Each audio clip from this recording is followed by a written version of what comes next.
Hey everyone, this is James with WS News.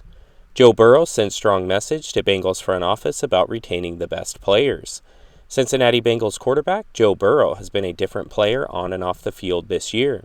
In the midst of his MVP caliber season, Burrow has been more outspoken than ever during his press conferences. He hasn't minced words when asked questions about the status of his team or the direction in which he wants the front office to go. On Tuesday, as the Bengals prepare for their final game of the regular season, Burrow sent another message to Cincinnati's front office. In response to a question about angst when watching his former teammates go on to have success with other teams, Burrow had a lot to say. Whenever a great player leaves, you wish you could have found a way to keep him. You don't want to make a living out of letting great players leave the building, and I think that's why you got to do everything you can to get these deals done early. Burrow didn't need to get into the specifics for everyone to understand who he's talking about. The Bengals have struggled to retain some of their best players in recent years, and Burrow isn't interested in watching it happen anymore. The Bengals opted not to re-sign their homegrown safety, Jesse Bates, after 2 years of failed negotiations. Bates has gone on to be a Pro Bowler with the Atlanta Falcons and is arguably the best safety in the NFL.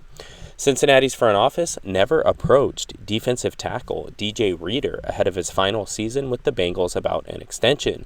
Reader ended up choosing to sign with the Detroit Lions in free agency and has been a key piece of a Super Bowl caliber defense.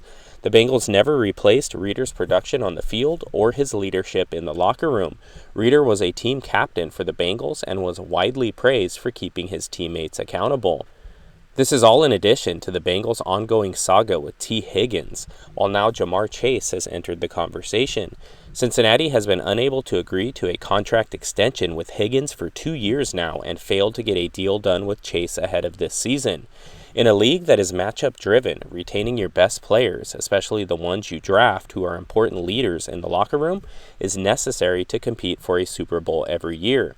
The Bengals were able to get a deal done with Burrow in necessary time. That didn't happen with Chase, and it's going to cost the Bengals more money.